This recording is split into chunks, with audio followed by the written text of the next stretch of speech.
At the family gathering, my daughter-in-law served wine to her mother and ordered me to wash the dishes. While everyone talked and laughed, I got up in silence.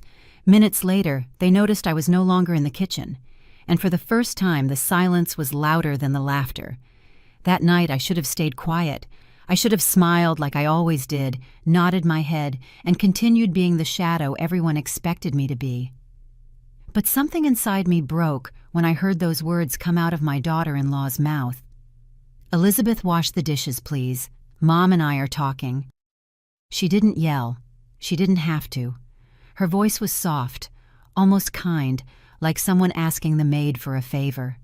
And there I was, Elizabeth, 67 years old, sitting at the table in my own house, surrounded by laughter that didn't include me, by toasts that didn't name me, watching my son Luke fill Renee's glass over and over while mine remained empty. The sound of the wine pouring into the glass became unbearable. Every drop was a mockery. Every laugh from Renee a silent stab. I got up without saying a word.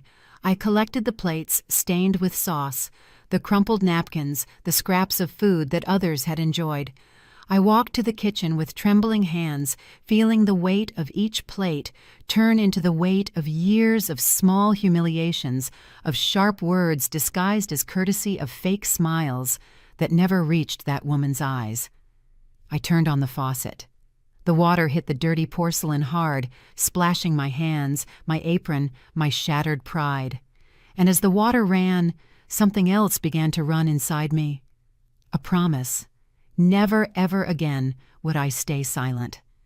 But let me tell you how I got here, because this story doesn't start with a toast.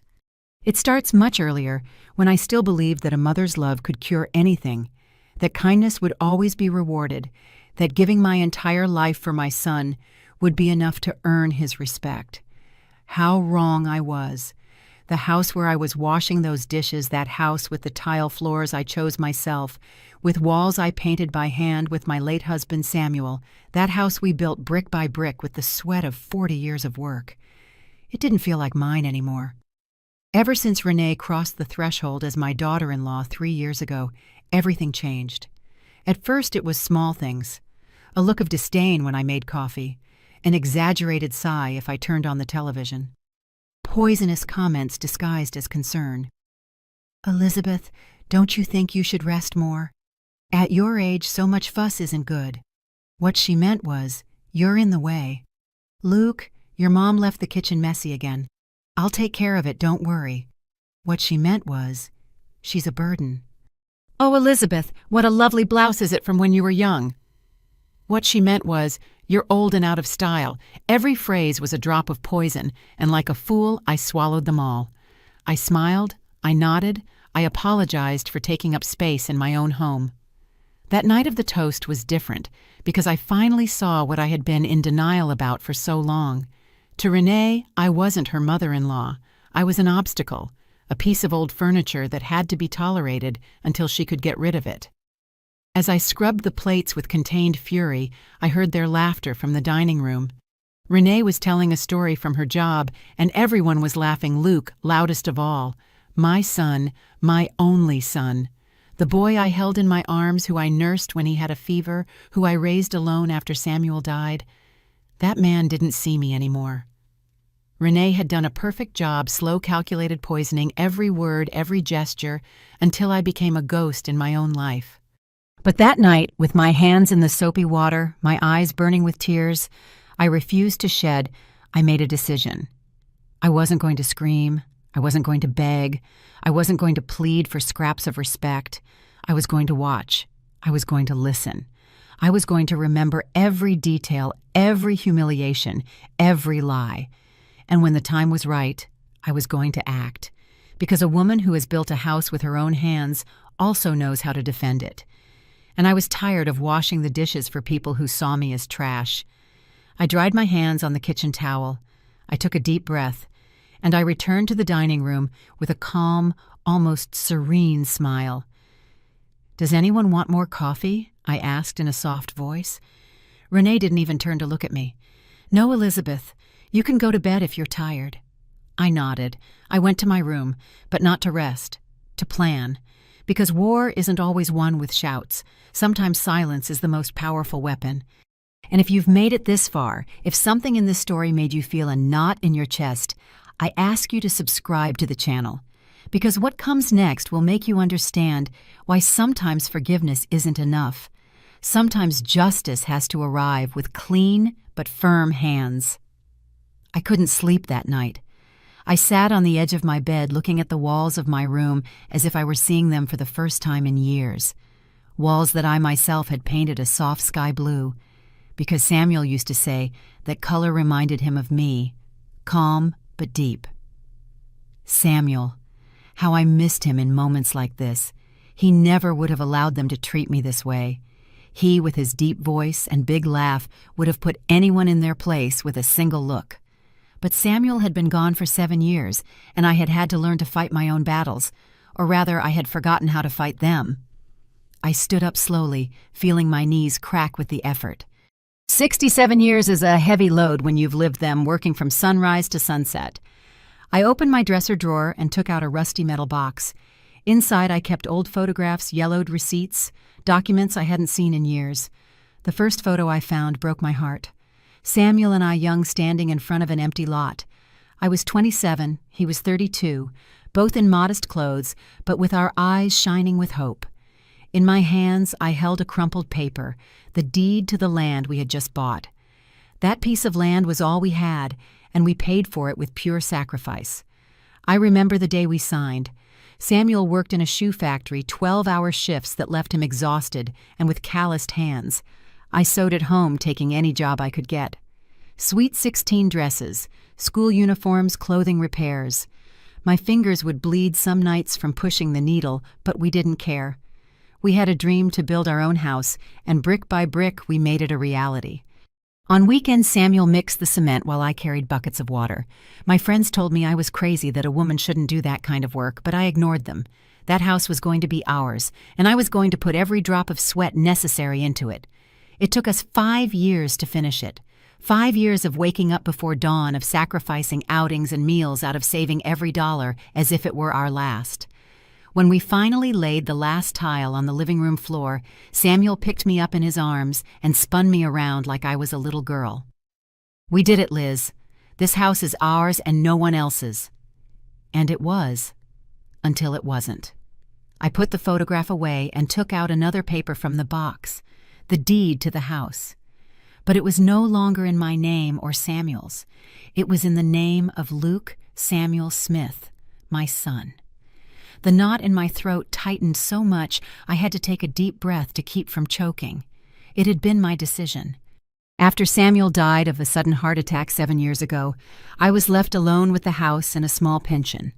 Luke was already married to his first wife, Monica, a good woman who treated me with kindness. They had my granddaughter, Sarah, who was just 10 years old at the time. One day, Luke came to visit me looking worried. "Mom, I've been thinking. If something happens to you, this house is going to be a legal mess. The paperwork has complicated the taxes.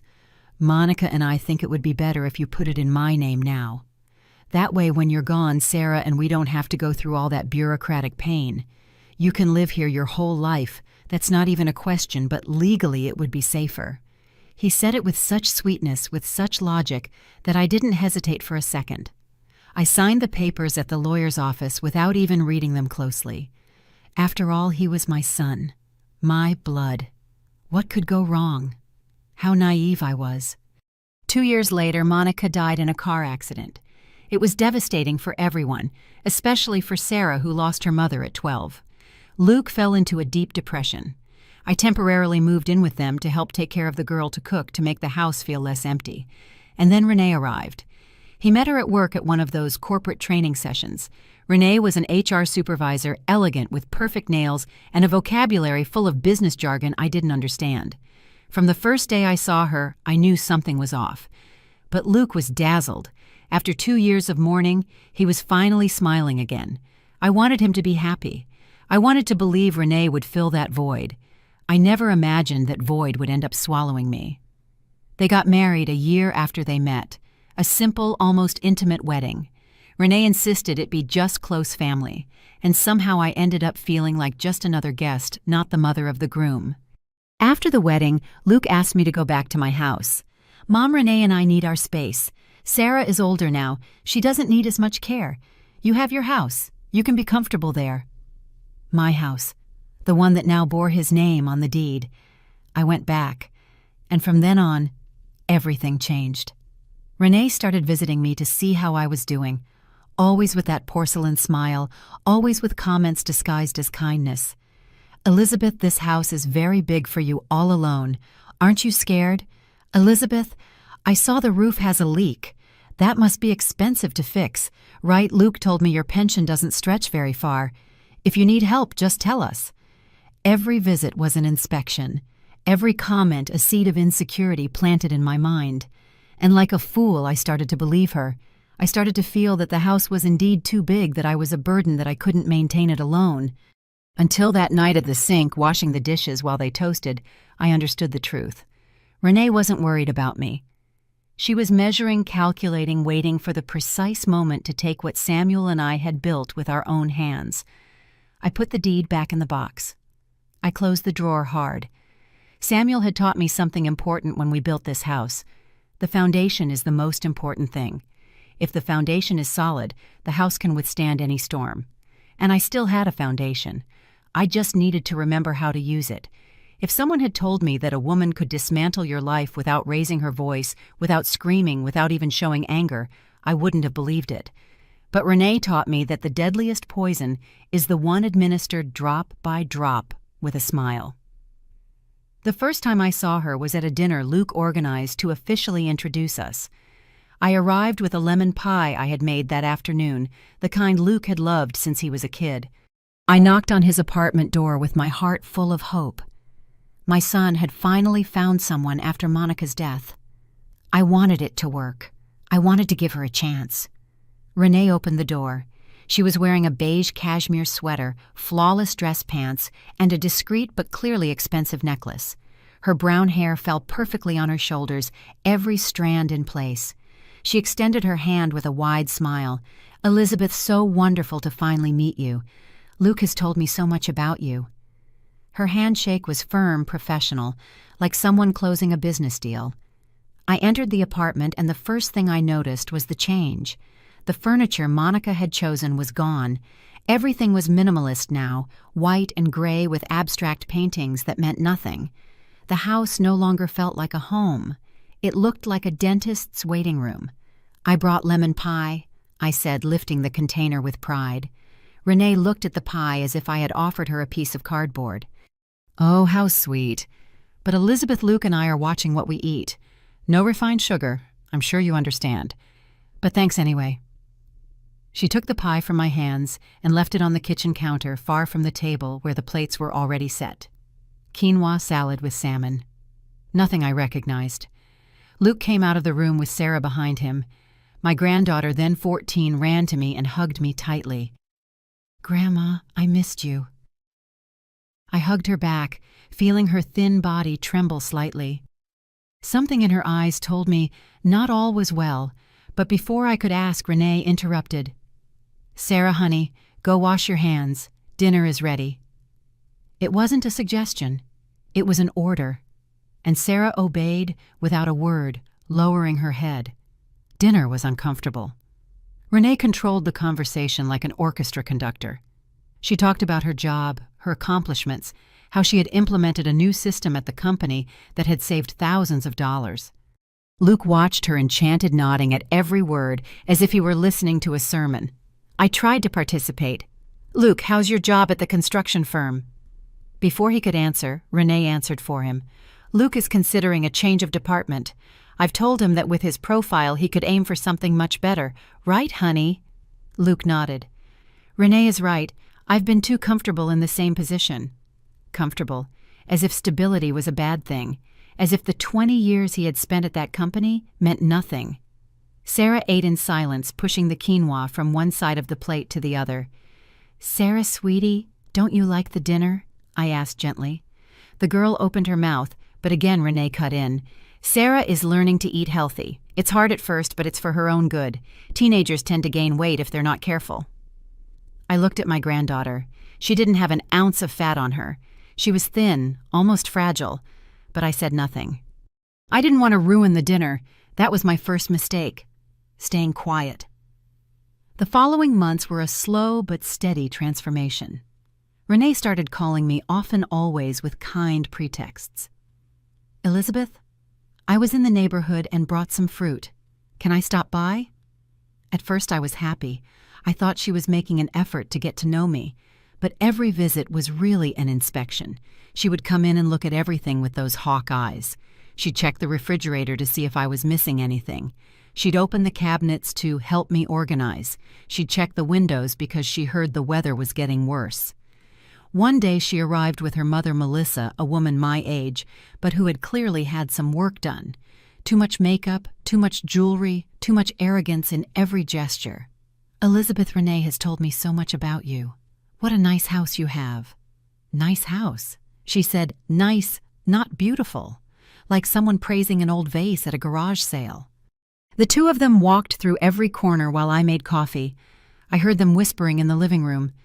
It's bigger than I thought. I told you, 3 bedrooms, 2 baths, and the location is excellent.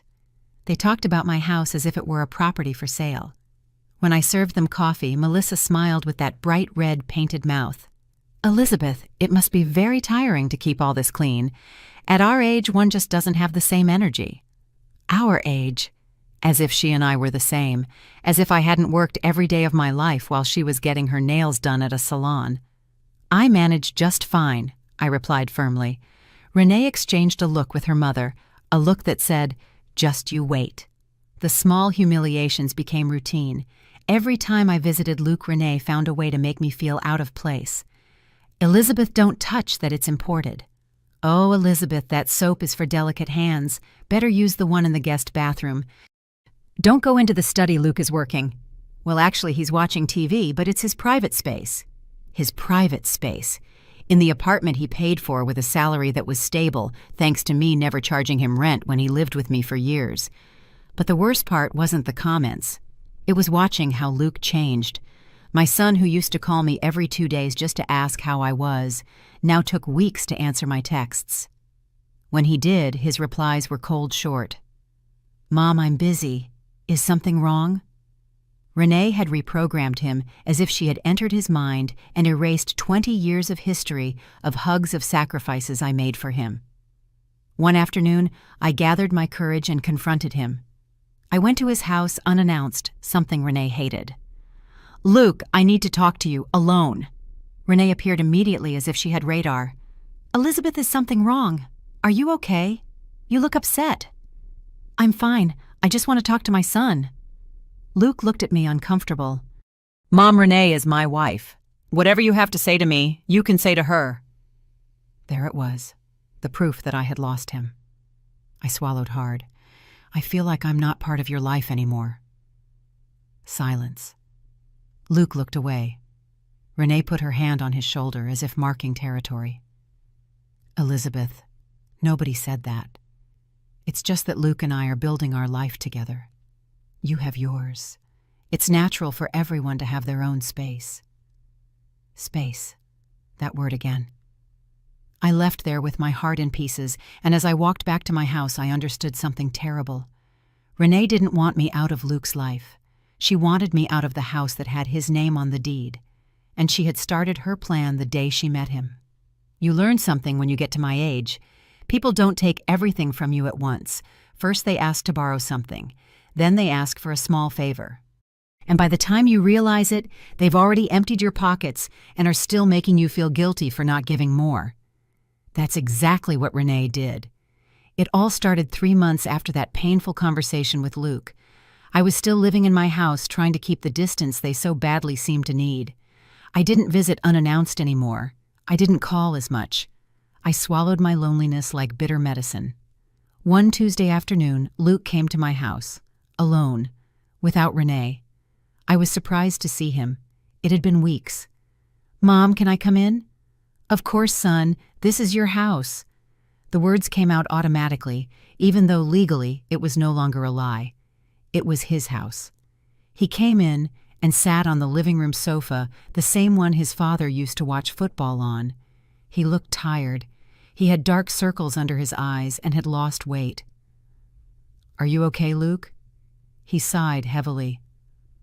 "Mom, I need to ask you for something, and I don't want you to get upset." My heart sped up.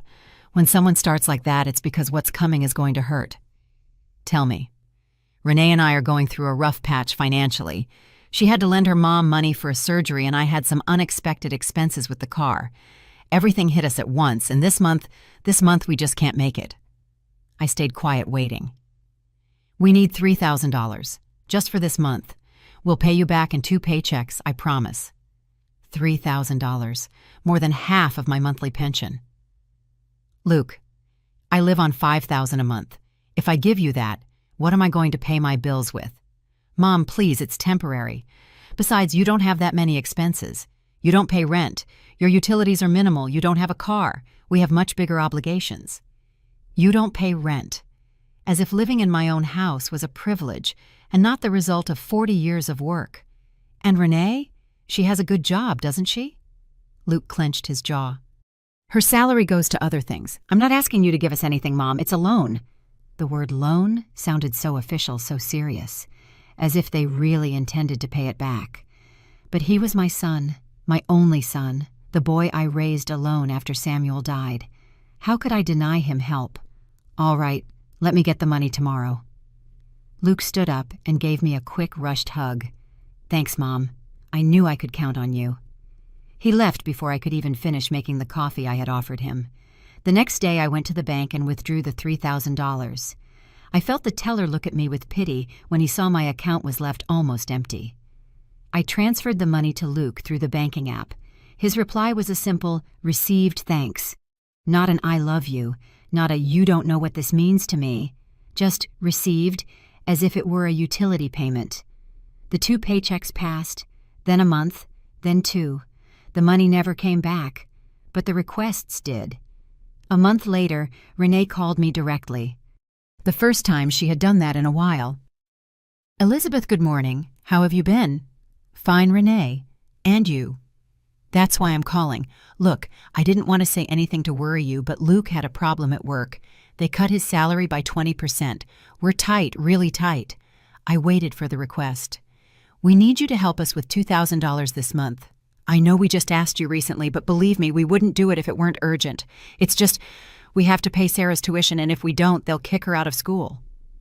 Sarah. She used my granddaughter as a shield. "Renee, I have expenses too. My pension isn't enough to—" "Elizabeth, please. It's your granddaughter. Are you really going to let them kick her out of school?" Guilt hit me like a bucket of cold water. "Let me see what I can do." I hung up and stared at the phone. I knew this was wrong. I knew they were using me. But the image of Sarah, that girl who had lost her mother, broke my heart. I transferred the $2,000. This time, Renee didn't even say thank you. Just a text. "Got it, Elizabeth. What a relief." 6 months went by like that. Every month a new emergency. Every month a new request. The heater broke. The car insurance was due. Sarah needed new books. We have to fix a leak. I gave them what I could, sometimes borrowing from a neighbor, sometimes taking from my hidden savings. I was living on canned soup and crackers just to help them. I stopped buying my blood pressure medication. I stopped going to the doctor. And they never, ever paid back a single dollar. Until one day, scrolling through Facebook, I saw something that made my blood run cold. Renee had posted pictures from a vacation. White sand beaches, colorful cocktails, she and Luke smiling with expensive sunglasses. The caption read, "Cancun finally got this much deserved break. Had blessed, had living or best life." My hands trembled. I felt the blood rush to my head, felt the world tilt. Cancun. While I was eating canned soup to save $5, they were lying on a beach drinking margaritas. With my money. I called Luke. He answered after 5 rings. "Mom." "Luke, I saw the pictures. You told me you didn't have money, that Sarah was going to get kicked out of school, and you're in Cancun." Silence. Mom, we paid for that with credit card points. With points? Do you take me for a fool? Mom, don't start. We hadn't taken a vacation in years. We needed to unplug. I needed to eat Luke. I needed my medicine, but I stopped buying them to give the money to you. Nobody asked you to do that. Those words cut me deeper than a knife. Nobody asked me, "Are you really going to say that to me?" Mom, if you decide to sacrifice yourself, that's your problem. We never forced you. I hung up. Or rather, my fingers let go of the phone because I didn't have the strength to hold it. I sat on the kitchen floor, and for the first time in years, I cried. I cried with rage, with helplessness, with a sadness so deep I felt like I was drowning. But at some point between the sobs, something inside me changed. It wasn't just sadness anymore. It was fury. A cold, calculated fury that filled me with clarity. Renee had used me. Luke had betrayed me. And I had been an accomplice to my own humiliation. But that was about to end. I got up from the floor. I wiped my tears. And I made a decision. I was going to start keeping track. Every dollar they had asked for. Every broken promise. Every lie. Everything. Because when the time came to collect, and that time would come, I was going to have the exact proof of who they really were.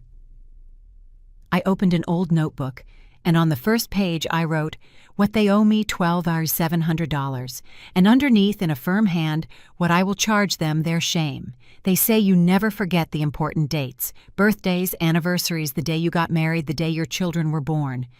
They're dates that get etched on your heart like permanent scars. I was born on March 14th.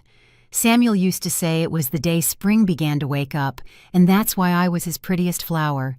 Every year without fail he'd make me my favorite omelet in bed and give me a single red carnation. Just one because he said I didn't need a whole bouquet to be the most beautiful woman in the world. How distant those days felt. This year, I was turning 68. I wasn't expecting a big celebration. At my age, you don't look for parties or expensive gifts. I just wanted the basics. For my son to call me, to say, "Happy birthday, Mom," for him to maybe stop by for a coffee with me. It was a Saturday. I got up early as always and made coffee. I sat at the kitchen table waiting for the phone to ring. 7 in the morning, nothing. 8 o'clock, nothing. 9 o'clock, silence. By 10, I had already cleaned the whole house just to keep my hands busy. I washed clothes that weren't dirty. I swept the patio twice. Anything to not think about the fact that my only son had forgotten me. At 11:30, the phone rang. I ran to answer it like a fool, my heart pounding in my chest. "Hello." "Elizabeth." "Good morning. It's Renee." My heart sank. "Hi, Renee." "Look, I'm calling to invite you to a family dinner tonight. We're going to celebrate Luke getting a bonus at work. Nothing big, just close family. Can you come at 7? A bonus? Funny how they had money to celebrate bonuses, but not to pay me back what they owed. Sure, I'll be there. Perfect. Oh, and if you could bring dessert, that would be ideal. You make those pies so well." She hung up before I could answer. Not a happy birthday. Not a, "By the way, it's your day too." Nothing. I stood there with the phone in my hand, feeling something inside me slowly die out, like a candle reaching the end of its wick with no more wax to burn. But I swallowed the pain.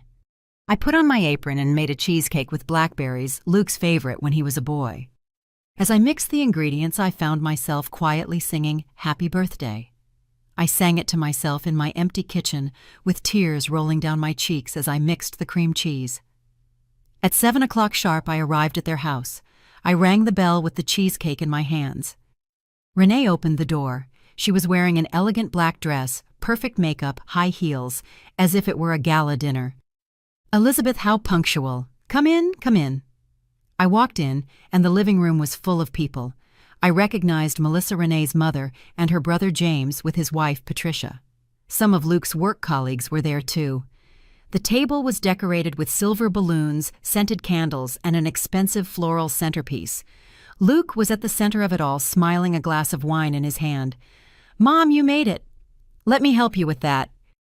He took the cheesecake from my hands and took it to the kitchen without even opening it to look.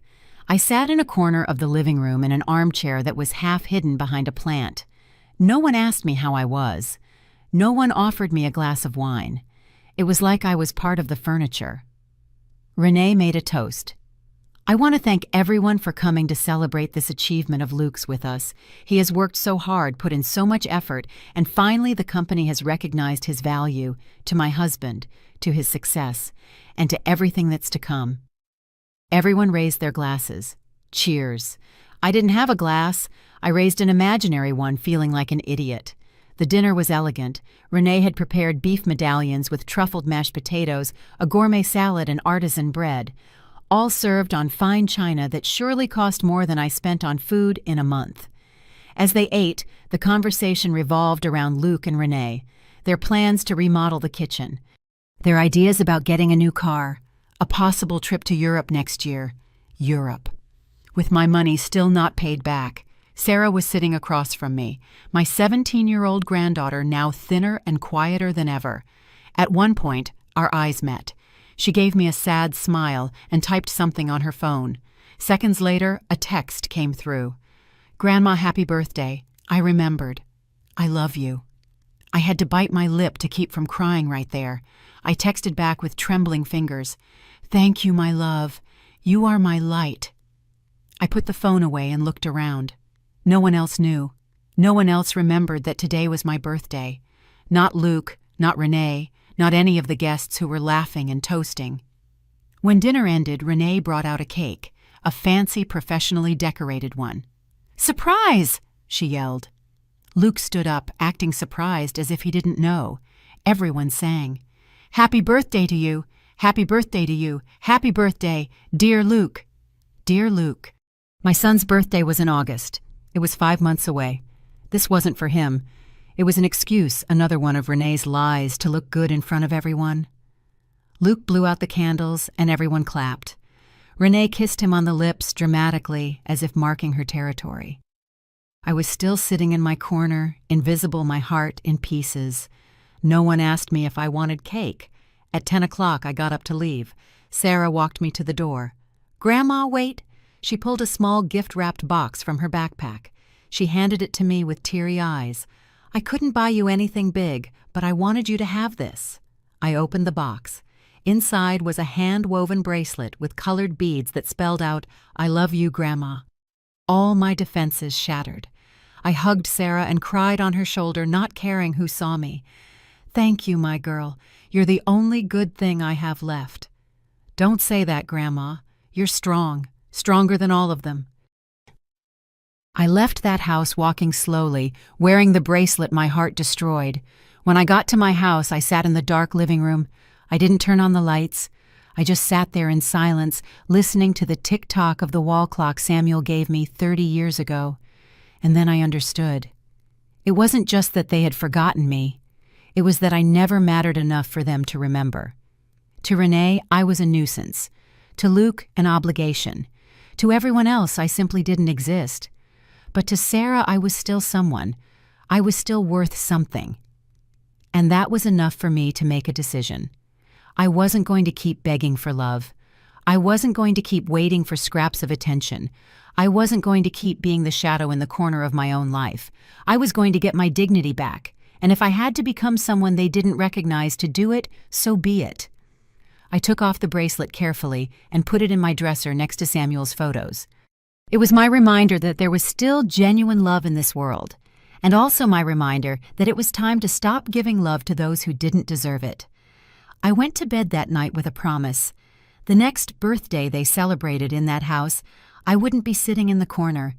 I would be standing with my head held high, and they would be the ones who would have to look away. After that night, something changed in me. It wasn't sudden like a lightning bolt splitting a tree. It was more subtle, like water seeping into the cracks of a wall and over time bringing it down from the inside. I stopped answering the phone every time Luke called. I stopped replying to Renee's messages immediately. I stopped being available. And believe me, that drove them crazy. The first time Luke called and I didn't answer, he left me 3 voicemails. I listened to all of them, but I didn't respond to any. "Mom, are you okay?" Call me back. Mom, you're worrying me. Did something happen? Mom, if you don't answer, I'm coming over to your house. He didn't come. That empty threat confirmed something. His concern wasn't for me. It was for losing the control they had over me. 2 days later, Renee showed up at my house unannounced. She rang the doorbell insistently, as if she had some right to demand I open. I was inside drinking coffee, looking out the window. I saw her standing there with her expensive sunglasses and her designer bag. She waited 5 minutes, then 10. Finally, she left annoyed. She sent me a text. Elizabeth, I stopped by to visit, and you weren't home. I hope you're all right. You had us worried. I didn't reply. That night, Luke came. This time, I did open the door. Mom, what's wrong with you? Why aren't you answering the phone? I looked at him calmly, without the old urgency, without the apologies I used to have on the tip of my tongue. I was busy. Busy doing what? Living my life, Luke. He fell silent. He didn't know how to respond to this version of me, a version that didn't apologize for existing. Are you mad about something? I sighed. I'm not mad. I'm just tired. Tired of what? Of everything. I gave no more explanations. I learned that the more you explain, the more they ignore you. Words are pointless when actions have already spoken. Luke left confused. I closed the door and felt something strange. Relief. From that day on, my life changed pace. I stopped cooking for them when they came to visit. If they arrived at lunchtime expecting me to serve them, I simply said, "There's a diner on the corner. They have good food." I stopped washing the dishes after family dinners. If Renee asked me to, I smiled and said, "My hands aren't up for that anymore. It's better if you do it, you're younger." I stopped lending them money. The first time Luke asked me for a favor, I looked him in the eye and said in a calm voice, "I don't have it." "What do you mean you don't have it? You've always helped us." "I can't anymore." "Why not?" "Because my pension isn't enough anymore. You two took what you could." He turned red with anger, but he said nothing. He couldn't because he knew it was true. What they didn't know was that I did have money. I had started saving every dollar in a new bank account, one I opened in secret. It wasn't much, but it was mine, and I wasn't going to hand it over like charity ever again. I also started documenting everything. Every conversation I had with them, I recorded on my phone. Sarah had taught me how to use the voice recorder app, and I used it without them noticing. It wasn't out of distrust. It was for survival. I took pictures of the texts where they asked for money. I saved the bank transfer receipts. I wrote in my notebook the exact dates of every loan, every broken promise, every humiliation disguised as a favor. I was becoming a woman they didn't know. A woman who observed instead of pleaded. A woman who listened instead of begged. And that threw them off balance. Renee started complaining to Luke. I didn't know this from them. I knew it from Sarah, who visited me in secret whenever she could. "Grandma, I heard Renee talking on the phone with her mom. She said, 'You're changing, that you're not the same.'" I laughed. "And that's a bad thing." "For her it is. She says you're becoming difficult." Difficult. What a curious word. When a woman stops being submissive, they call her difficult. When she stops accepting scraps, they call her complicated. When she finally says no, they call her problematic. Sarah, sometimes you have to become difficult to be taken seriously. My granddaughter hugged me.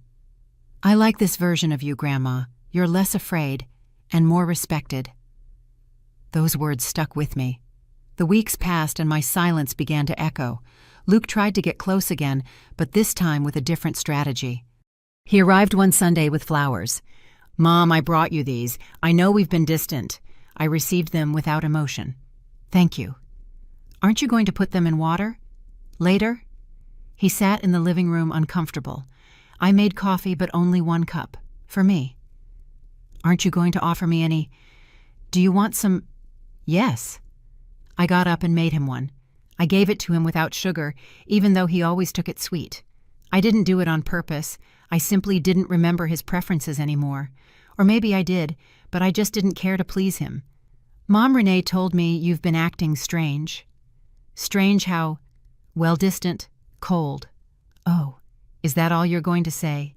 What do you want me to say, Luke? I don't know, something. Anything. Lately I feel like you don't even care about me anymore. Those words should have hurt. Before they would have destroyed me, but now they just caused a quiet sadness. Luke, when was the last time you called me just to see how I was? Not to ask for money, not to invite me to something that benefited Renee, just to talk to me. He was silent. Exactly. You don't remember, do you? Because it hasn't happened. Mom, that's not fair. I've been busy. We're all busy, son, but you always make time for what's important to you. He stood up, annoyed. I don't know what you want from me. Nothing, Luke. I don't want anything from you anymore. He left, slamming the door. I left the flowers he brought on the table. They wilted there without water, a perfect reminder of his empty effort. Renee tried another tactic. She sent me a long text full of nice words. Elizabeth, I'm so sorry if we've been inconsiderate. You know we love you very much. Luke is very worried about you. We'd like things to go back to how they were before. Before. When I was their emotional and financial ATM. I replied after 3 days. Thank you for the message, Renee. I'm fine. Nothing more. No explanations, no concessions, no easy forgiveness. What they didn't understand was that I wasn't playing a game. I wasn't throwing a tantrum so they would beg me to stop. I was building something much more important, my freedom. Every day that passed in silence, I felt stronger, as if I were removing invisible chains I had been wearing for years. And while they kept thinking I was just getting old and cranky, as Renee told Luke one night when I heard them arguing outside my house, I was doing something they never imagined. I was investigating. I had gone to the county's Register of Deeds and requested a copy of my house's deed. I wanted to see exactly what that document said, the one I signed years ago when I still trusted my son completely. And what I discovered left me breathless. There was a clause, a small clause that my late husband Samuel had insisted on putting in when we bought the land long before Luke was even born. Life estate for the surviving spouse. That meant that even though the house was in Luke's name, I had the legal right to live there until my death. No one could kick me out. No one could sell it without my consent. No one. My hands trembled when I read those words. Samuel had protected me from beyond the grave. I put the document in a safe place, and for the first time in months I truly smiled, because now I wasn't just a tired woman keeping silent. I was a woman with a plan, and they had no idea what was coming for them. There are betrayals that hit you like a slap in the face, quick, painful, impossible to ignore. But the worst betrayal is the one you discover by accident, the one that comes when you let your guard down, when you still have a tiny piece of hope that things aren't as bad as they seem. That betrayal came to me on a Tuesday afternoon. I had gone to the market to buy vegetables. I came back carrying my bags, tired but calm. When I got to my house, I saw Renee's car parked in front, and next to it another car I didn't recognize, an older gray Volkswagen but well-maintained. I stopped at the corner. Something told me I shouldn't go in just yet. I walked slowly, hiding behind the bushes in the front yard. From there, I could see the living room through the window. Renee was sitting in my armchair, the one Samuel gave me for our 10th anniversary, and across from her was her mother, Melissa, with a folder in her hands. I couldn't hear them, but I saw them gesturing, pointing at things in the papers, laughing every so often. My blood ran cold. What were they doing in my house without my permission? Renee had a copy of the key. Luke had given it to her for emergencies, but this wasn't an emergency. This was an invasion. I left the grocery bags on the ground and took out my phone. Sarah had taught me how to record video from the window without being noticed. I opened the camera app and started recording. I couldn't hear anything. Damn it. Then I remembered. My kitchen window was open. If I could get to the side of the house, maybe I could hear something. I crouched down, feeling my knees protest with every step. I pressed myself against the wall and peeked just around the corner of the kitchen window, which looked directly into the living room, and that's when I heard them. I'm telling you, Renee, this house is easily worth $1.5 million. The location is excellent. It's near schools, shopping centers, transportation. It's a gem. It was Melissa's voice. I'd recognize that smug tone anywhere. I know, Mom, but I can't do anything as long as the old woman is alive. The old woman? She called me the old woman. Renee continued. Luke says the house is legally his, but she has a life estate or something. I don't really get those legal terms, but basically it means we can't sell it while she's living here. And you can't convince her to move to a nursing home or a smaller apartment. Something. We've tried. She's getting difficult. She used to be more manageable, but lately she's weird. Like she suspects something. Melissa laughed. A dry, unpleasant laugh. It's just a matter of time, honey. At that age, anything can happen. A slip in the shower, a fall down the stairs, a heart problem. Nature will do its job. I couldn't breathe. Was she suggesting what I thought she was suggesting? Renee didn't laugh, but she didn't say no either. Don't say things like that, Mom. But yes, eventually things will resolve themselves. In the meantime, get everything ready. Find a good real estate agent, get an updated appraisal. When the time comes, you two need to be ready to move fast. I already have one in mind. In fact, he gave me his card last week. Renee took a card from her purse and showed it to her mother. Perfect. And in the meantime, keep playing the part of concerned children. Don't let anyone suspect a thing. Don't worry, Luke is easy to handle. He doesn't know anything about this. He thinks we're just planning for the future. Melissa stood up and hugged her daughter. You're smart, Renee. Much smarter than your brother. That's why I know you'll come out of this just fine. When we sell this house, Mom, I'm taking you on a trip. Anywhere you want. Oh, honey, I'd love to see Europe. The two of them laughed, a horrible sound that cut through me like broken glass. My phone was still recording. My hands were shaking so much I almost dropped it, but I managed to hold it steady. Renee and Melissa started gathering their things. I hid behind the trash can in the garden, crouched like a thief in my own home. I watched them leave, lock the door, get in their cars, and drive away. I waited 5 full minutes before I moved. 5 minutes where I couldn't breathe right, where I felt the world tilt and everything I knew fall apart. Finally, I went into my house, locked the door, and sank to the floor in the entryway. I didn't cry. I had no tears left for these people. What I felt was something worse than sadness. It was pure distilled betrayal, concentrated until it burned.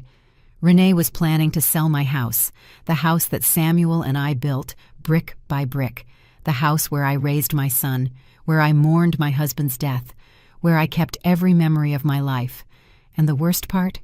She was waiting for me to die to do it. When the old woman is gone. Those words echoed in my head like a macabre chant. I got up from the floor and walked to my room. I took out the notebook where I kept track of everything they owed me. I wrote with a shaky hand, April 14th, Renee and Melissa in my house without permission, planning to sell the house when I die. Everything recorded. I saved the video in 3 different places, my phone, a USB drive, and the cloud. I wasn't going to risk losing it. I couldn't sleep that night. I sat on my bed staring at the walls of my room, thinking of all the times I had trusted Luke, all the times I had sacrificed for him, all the years I gave him the best of me, and for what? To end up being the old woman, who was in the way of a woman who only saw dollar signs where there should have been family. But in the midst of that immense pain, something else was born inside me. Fury. Not the hot fury that makes you scream and break things. No, this was a cold fury.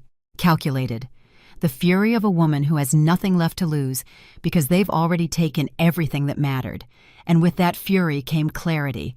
I wasn't going to sit around waiting for nature to do its job, as that viper Melissa had said. I wasn't going to give them the satisfaction of watching me fall. I was going to stand up. I was going to fight. And when I was done, they were going to understand that they underestimated the wrong woman. The next morning, I called my friend Teresa. We had known each other for 30 years. She was a lawyer specializing in family law and estates. If anyone could help me, it was her. Teresa, I need your help, and I need it to be confidential. Of course, Liz. What's wrong? My son, well, his wife, is trying to take my house, and I need to fight back. There was a silence on the other end. Come to my office tomorrow, and bring every piece of paper you have. I hung up the phone and took a deep breath. This was no longer just about defending my house. It was about defending my entire life. And this time, I was not going to lose. Teresa's office was downtown in an old but dignified building, the kind with original tile floors and wooden stairs that creaked with every step. I climbed them slowly, carrying my bag with all the documents I had gathered. The deed to the house, the transfer receipts, the notebook with my accounts, the USB drive with the recording. Teresa greeted me with a long hug. She didn't say anything at first, she just held me, and that was enough to make me feel like I wasn't completely alone in this. "Sit down, Liz. Tell me everything." And I told her, from the beginning, from the day I signed the papers, putting the house in Luke's name, to the conversation I recorded between Renee and her mother. I left nothing out. Every humiliation, every unpaid loan, every poisoned comment. Teresa listened in silence, taking notes. When I finished, she looked at me with a mixture of sadness and controlled anger. "Liz, what they've done to you is financial abuse, and what they're planning, that's something else entirely. Can I do anything, or is it too late?" She held out her hand. "Let me see the deed." I passed her the document. She read it carefully, line by line, pausing at certain sections, underlining clauses with her finger. After what felt like an eternity, she looked up and smiled. "Liz, Samuel took better care of you than you ever imagined." "What do you mean?" "This life estate clause, it's not decorative, it's pure armor. It means you have the right to use, enjoy, and live in this property until your death. Luke may be the owner on paper, but he can do absolutely nothing with the house without your consent. He can't sell it, he can't mortgage it, he can't rent it out, and he can't kick you out. Nothing." I felt the air return to my lungs. "Really? Are you serious? And there's more. If Luke tries to sell the house without your authorization, that sale would be void. Any notary who knows their job would reject the transaction. Your signature is mandatory." "But Renee said they had everything ready, that they were just waiting for me to—" I couldn't finish the sentence. Teresa squeezed my hand. "They were waiting for you to die, because as long as you are alive, that house is yours in everything but name." I sat in silence, processing. Samuel, my Samuel, who had been gone for years, was still protecting me. "So, what can I do with this?" I asked.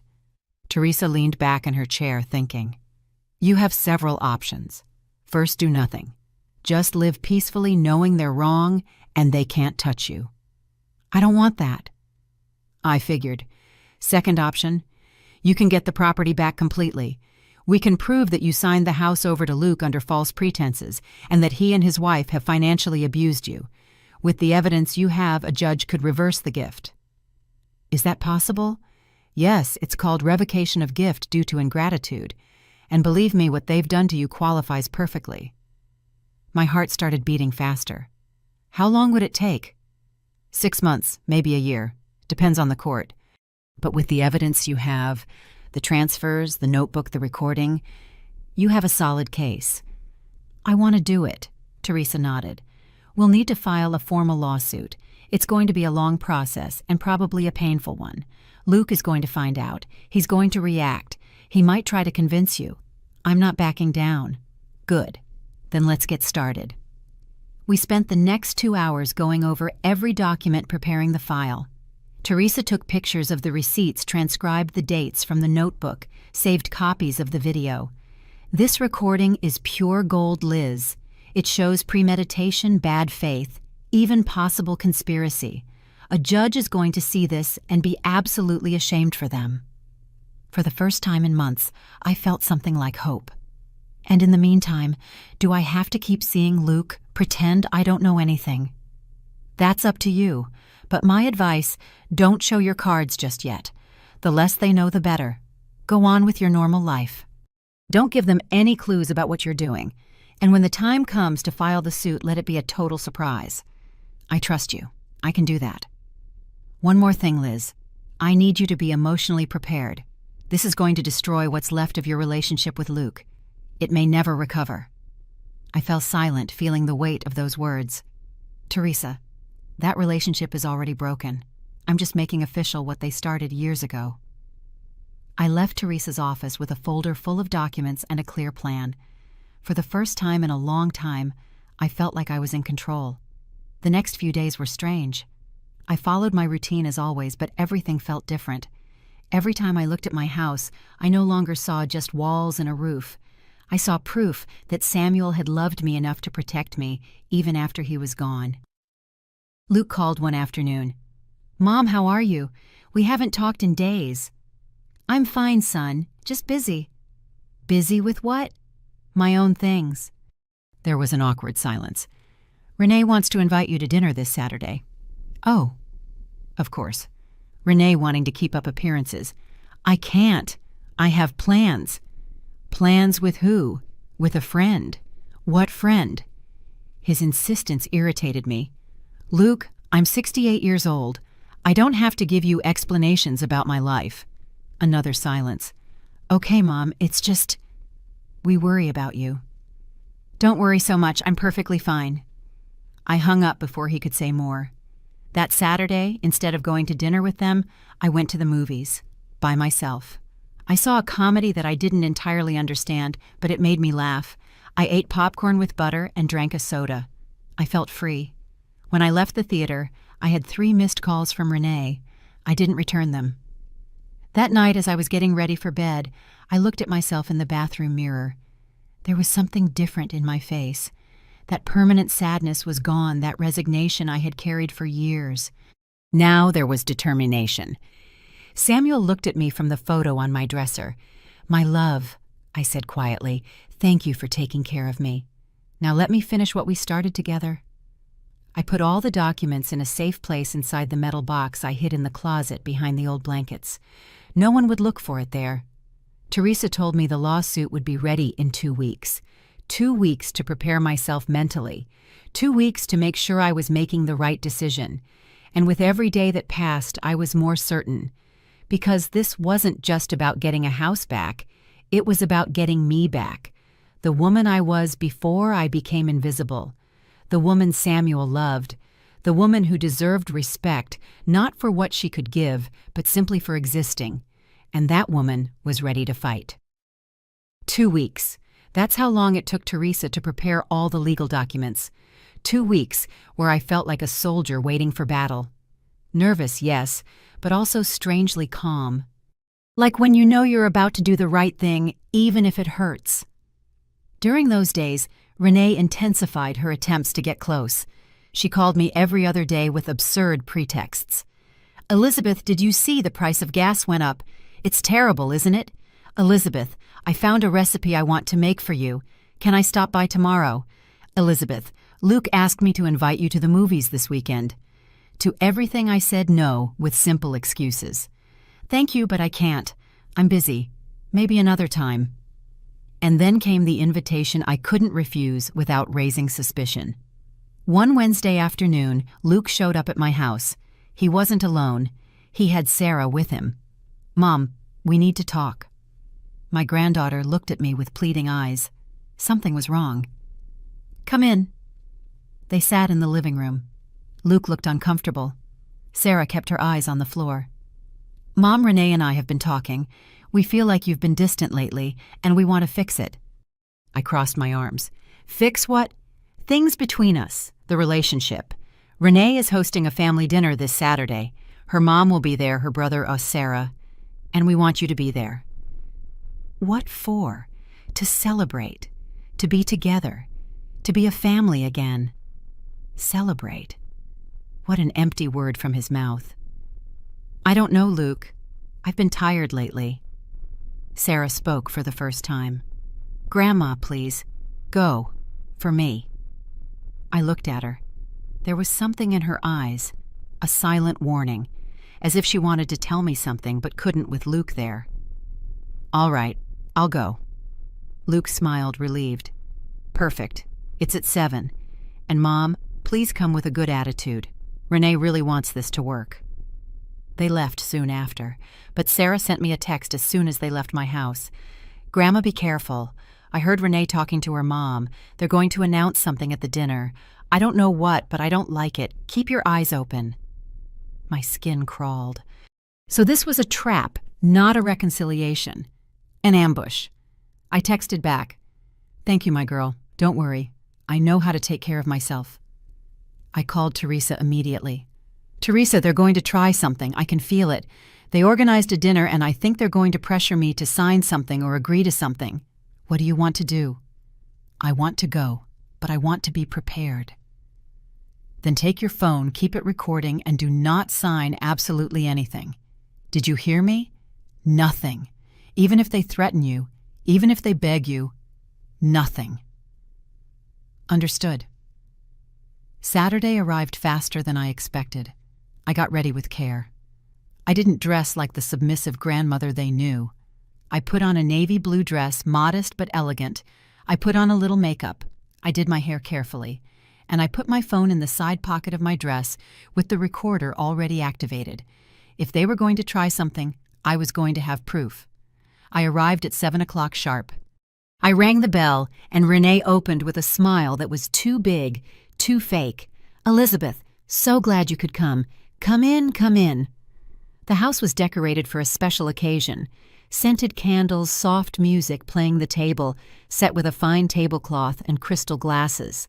Melissa was already there, sitting in the main armchair, as if she owned the place. She greeted me with a kiss on the cheek that smelled like expensive perfume and phoniness. "Elizabeth, you look lovely. That dress is beautiful on you." "Thank you." Luke was in the kitchen making drinks. Sarah gave me a discreet signal to sit next to her. James Renee's brother arrived soon after with his wife Patricia. Greetings. Fake hugs, forced laughter. When everyone was seated, Renee brought a tray of wine glasses. "Before dinner, I want to make a toast." Everyone raised their glasses. I took mine, but I didn't raise it. Renee began, "I want to thank you all for being here tonight. This family means everything to us. And that's why Luke and I have made an important decision." I looked at Luke. He was watching Renee with adoration, not knowing he was being used like a puppet. As you all know, Elizabeth lives in a very big house, much too big for one person alone, and we've been worried about her safety, her well-being. Here it came. So we found a wonderful solution. There's a retirement community nearby, very nice, very comfortable. It has nurses' activities company, and we think it would be perfect for Elizabeth. The silence that fell was heavy. "A retirement community?" I asked, my voice calm.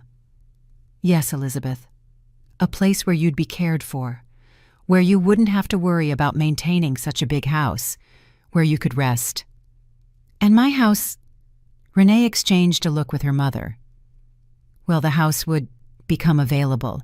Luke and I are thinking of moving in. It has more space, and with Sarah growing up, we need the extra rooms." There it was, the real plan. "Get me out, take my house." "I see. We brought the brochures for the community. Look, it has gardens, a game room, everything." Renee handed me a folder full of papers. I took it and glanced at it, not really reading. My phone was still recording every word. "It looks nice," I said without emotion. "Right. And the best part is we can help with the monthly fees. At first, anyway. Later you'd have to use your pension, but it's enough." Melissa chimed in. "Elizabeth, believe me, this is for the best. At your age, one needs care, and that house is just such a burden." I looked around the table. Everyone was watching me as if expecting me to break down to sign my surrender. Everyone except Sarah, who had tears in her eyes. I took a deep breath, and then I did something no one expected. I smiled. "It's an interesting proposal, Renee. Very well thought out." She smiled, thinking she had won. "I'm glad you see it that way. But I have a better idea." Her smile faltered. I took my phone out and placed it on the table. The recorder was still running. "How about instead of that, we make a toast to honesty?" "Honesty?" Luke asked, confused. "Yes. For example, the honesty to tell the truth instead of dressing things up in pretty words." Renee turned pale. "Elizabeth, I don't understand." "Oh, I think you do, Renee. This isn't about my well-being. This is because you want my house. You've wanted it since the day you met Luke." "Mom, what are you talking about?" Luke looked at me like I had gone crazy. I picked up my phone and found the saved video, the one I recorded weeks ago. I'm talking about this. I hit play. Melissa's voice filled the dining room. This house is easily worth $1.5 million. Then Renee's. I can't do anything as long as the old woman is alive. The silence that followed was deafening. Luke stared at the phone as if it were a bomb. Renee was rigid, her face a mask of horror. Melissa tried to stand up, but her legs wouldn't respond. You recorded that in my house, Renee said, her voice trembling. In my house, dear. The house that is still legally mine because I have a life estate. Or did you think I wouldn't read the papers? Luke looked at me. Mom, what does this mean? It means, son, that your wife has been planning to take my house. That she has used me, that she has used you, and that she has been patiently waiting for me to die so she can sell what your father and I built. That's not, Renee started. It's not what not true. It's recorded, in your voice, with your exact words. I stood up. Everyone looked at me as if I were a different person. And maybe I was. I am not going to any retirement community. I am not leaving my house. And I am not going to continue being the shadow you all want me to be. I looked Luke directly in the eyes.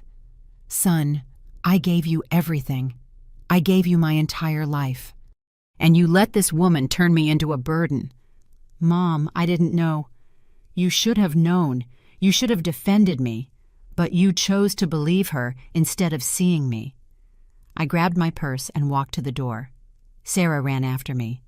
Grandma, wait. I stopped and hugged her. I'm okay, my love. For the first time, I'm really okay. I walked out of that house with my head held high, and as I walked under the night sky, I felt something I hadn't felt in years. Freedom. The days after that dinner were a silent chaos. Luke called me 37 times. I counted every one. I didn't answer a single call. Renee sent me long, desperate texts full of explanations I no longer cared about. Elizabeth, things were misinterpreted. I never meant to hurt you. I was just speaking hypothetically with my mother. Hypothetically? As if planning to take my house was a theoretical exercise. I didn't reply to any of them. Melissa, with the nerve she always had, tried to call me to clear things up. I blocked her number. The only thing I did was send a text to Teresa. I'm ready. File the lawsuit. 2 days later, Luke received the official notice. Lawsuit for revocation of gift due to ingratitude. Signed by me. Backed by Teresa, with all the evidence attached. The unrepaid bank transfers. The notebook with the detailed accounts. The audio and video recordings. Testimonies from neighbors who had seen how they treated me. Luke came to my house in a rage. He pounded on the door as if he wanted to break it down. I opened it calmly. I was expecting him. What is this, Mom? He yelled, waving the lawsuit papers. You're suing me. That's right. I'm your son, and I am your mother, but it seems neither of us remembered that in time. Mom, this is a misunderstanding. Renee was just... Luke, I interrupted him, my voice firm. Do not come here to defend her. Not after everything. I had patience, I had hope, but it's over. And you're going to destroy your own family over this. Those words would have destroyed me months ago, but now they only gave me clarity. I didn't destroy anything, Luke. You two did. I'm just picking up the pieces. Mom, please, we can fix this. Drop the lawsuit. Let's talk like a family. There's nothing left to talk about. My lawyer will handle the rest. He tried to push past me into the house, but I stood my ground in the doorway. Luke, if you come in without my permission, I will call the police. He froze. I think in that moment he finally understood I was serious. I can't believe you're doing this to me. I couldn't believe you did what you did to me either, and yet here we are. He left the papers crumpled in his hand, muttering things I couldn't hear. I didn't care. I closed the door and took a deep breath. The first step was taken. There was no going back. The following weeks were a legal roller coaster. Hearings, depositions, reviewing documents. Teresa handled everything with surgical precision. Every piece of evidence we presented was another blow to Luke and Renee's case. In one of the hearings, the judge asked to hear the full recording. Renee was present, dressed for a business meeting, trying to look serious and respectable, when her voice filled the room saying, "As long as the old woman is alive, I saw her shrink in her seat. The judge looked at her with a mixture of disdain and disappointment. "Ma'am, are these your words?" I was upset that day. I didn't mean it." "But it is your voice." "Yes, but that's enough." Next, he reviewed the bank receipts. $12,700 loaned, $0 repaid. "Mr. Smith, do you have any explanation for why you have not repaid the money your mother loaned you?" Luke stammered. We were having financial problems, Your Honor." "And were the trips to Cancun also financial problems?" Silence. The judge closed the folder with a sharp rap. "I will issue my ruling in 2 weeks." Those 2 weeks were eternal, but they were also liberating. For the first time in years, I slept peacefully. I wasn't waiting for calls. I wasn't expecting anything from anyone. Sarah visited me every few days. She told me the atmosphere at her house was tense. Renee and Luke were fighting constantly. She blamed him for not handling his mother better. He blamed her for causing the whole disaster. "Grandma, do you think Dad will ever change?" "I don't know, honey, but it's not my responsibility to save him anymore." What if you win? What will happen?" "Then he will learn something he should have learned a long time ago, that actions have consequences." The day of the ruling arrived. Teresa and I got to the courthouse early. Luke and Renee arrived 15 minutes late, looking disheveled, clearly having had another fight. The judge entered. We all rose. "I have carefully reviewed this case. The evidence is overwhelming. Mrs. Elizabeth Smith transferred the property to her son with the understanding that she could live there for the rest of her life unbothered. However, Mr. Luke Smith and his wife, Mrs. Renee Maldonado, have demonstrated a clear pattern of financial abuse, emotional manipulation, and premeditated planning to strip Mrs. Smith of her right to use and enjoy the property." Luke bowed his head. Renee sat rigidly, her jaw tight. Based on the state's civil code regarding the revocation of gifts due to ingratitude and considering the evidence presented, this court rules that the gift is hereby revoked. The property located at 142 Magnolia Street, South Gardens, will be returned completely to the name of Mrs. Elizabeth Smith. The gavel struck. Furthermore, Mr. Luke Smith is ordered to repay the amount of $12,700 to his mother in monthly installments of $1,000 until the debt is settled. Failure to make these payments will result in wage garnishment. Judgment is final. The gavel struck again. It was over. Teresa squeezed my hand. I could only breathe, feeling the weight of years fall from my shoulders. Luke and Renee left the courtroom without looking at me. I watched them walk away.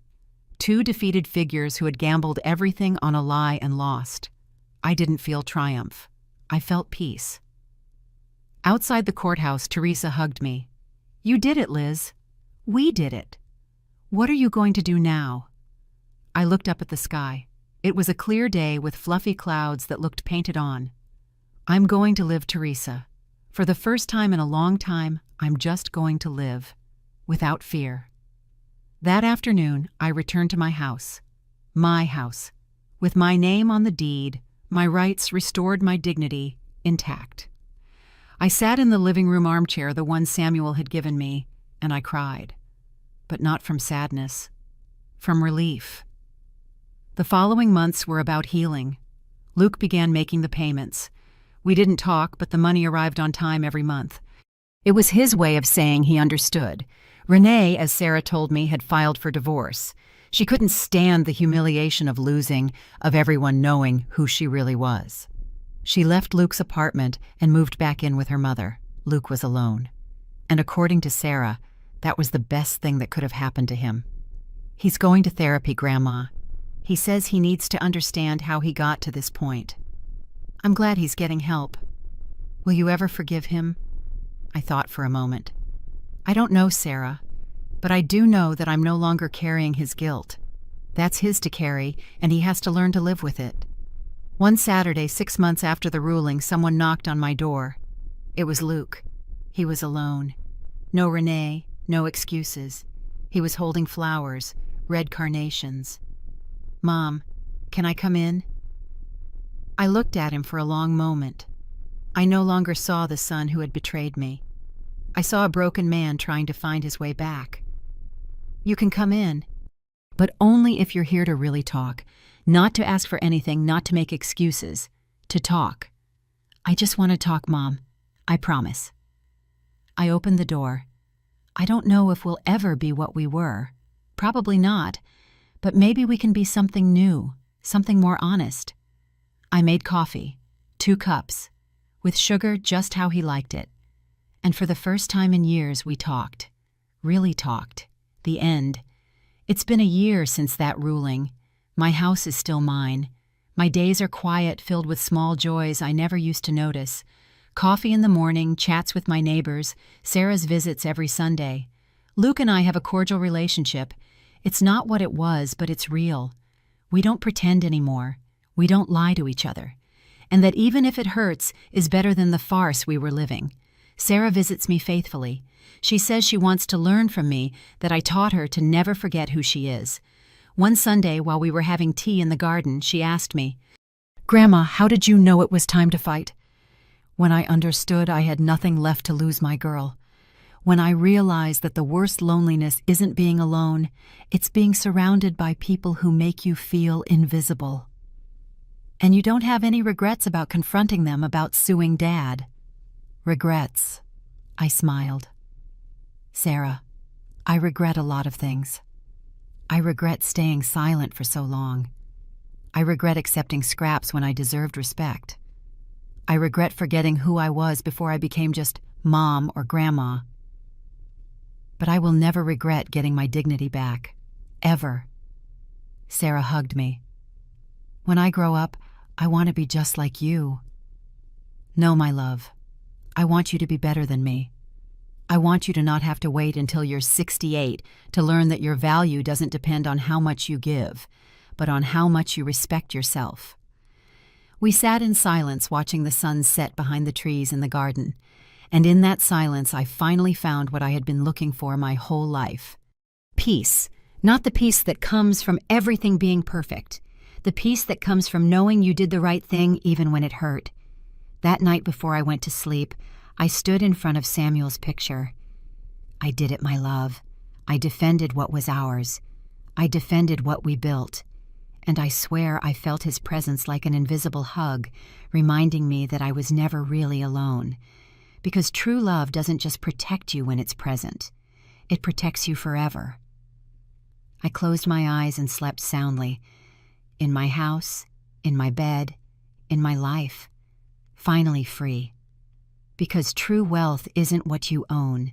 It's what you refuse to let anyone take from you. Your dignity, your peace, your right to exist without asking for permission. If this story touched your heart, if it made you feel that you're not alone in your battles, leave me a comment telling me where you're watching from. Give it a like if you believe we all deserve a second chance to get our voice back. And subscribe to the channel to keep sharing stories of brave women who decided they had finally had enough. Because sometimes justice doesn't arrive screaming. It arrives in silence, with signed papers and your head held high, until the next story. And remember, it's never too late to take back what is yours.